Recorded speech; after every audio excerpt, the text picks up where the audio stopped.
புதுக்கோட்டை மாவட்டம் நெடுவாசல் மற்றும் அதனை சுற்றியிருக்கும் பகுதிகளில் ஹைட்ரோ கார்பன் எடுக்கும் திட்டத்திற்கு எதிர்ப்பு தெரிவித்து பொதுமக்கள் தொடர் போராட்டங்களில் ஈடுபட்டு வருகிறார்கள். இது பற்றிய விரிவான தகவல்களை தருகிறார் களத்தில் இருக்கும் நம்முடைய செய்தியாளர் வசந்த் சுப்பிரமணியன். புதுக்கோட்டை மாவட்டம் நெடுவாசல் பகுதியில் ஹைட்ரோ கார்பன் இயற்கை எரிவாயு எடுப்பதற்கு எதிர்ப்பு தெரிவித்து இங்க இருக்கக்கூடிய மக்கள் அனைவரும் நாளுக்கு நாள் அதிகமான போராட்டத்தில் ஈடுபட்டுக் கொண்டே இருக்கிறார்கள்.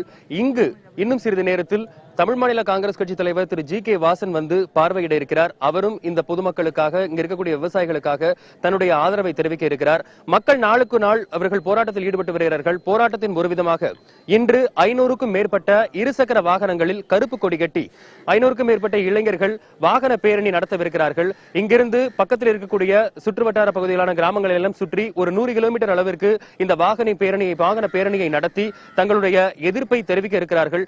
மத்திய அரசு பின்வாங்கும் வரை தங்களுடைய போராட்டத்தில் இருந்து போய மாட்டோம் என்றும் கூறியிருக்கிறார்கள்.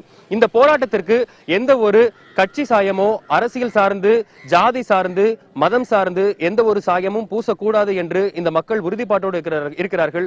எப்படி ஜல்லிக்கட்டு போராட்டத்திற்கு ஒரு சமத்துவத்தோடு தமிழர்கள் என்ற அடிப்படையில் அனைவரும் ஒற்றுமையோடு குரல் கொடுத்தார்களோ அதே போல் இந்த ஒரு போராட்டத்திற்கு வாடிவாசலை காத்த கூட்டம் நெடுவாசலையும் காக்க வர வேண்டும் என்று கூறிய கூட்டம் இங்கும் வர வேண்டும். அமைதியான வழியில் இந்த போராட்டம் தொடர வேண்டும். அரசியல் ஜாதி மதம் கட்சி என்ற எந்த ஒரு சாயமும் இருக்கக்கூடாது என்று இவர்கள் ஆங்காங்கே பதாகைகள் வைத்து இந்த மக்கள் அவர்களுடைய எண்ணங்களை வெளிப்படுத்திக் கொண்டே இருக்கிறார்கள். இன்றைய போராட்டத்திற்கு பிறகு இன்னும் போராட்டம் தொடரும். மத்திய அரசு இந்த திட்டத்தில் இருந்து பின்வாங்குவதை வரை நாங்கள் போராட்டத்தை கைவிடப் போவதில்லை என்று இந்த மக்கள் உறுதியோடு தெரிவித்திருக்கிறார்கள். புதிய தலைமுறைக்காக நெடுவாசல் பகுதியிலிருந்து ஒளிப்பதிவாளர் சசியுடன் செய்தியாளர் சிவசக்திவேலுடன் வசந்த் சுப்பிரமணியன்.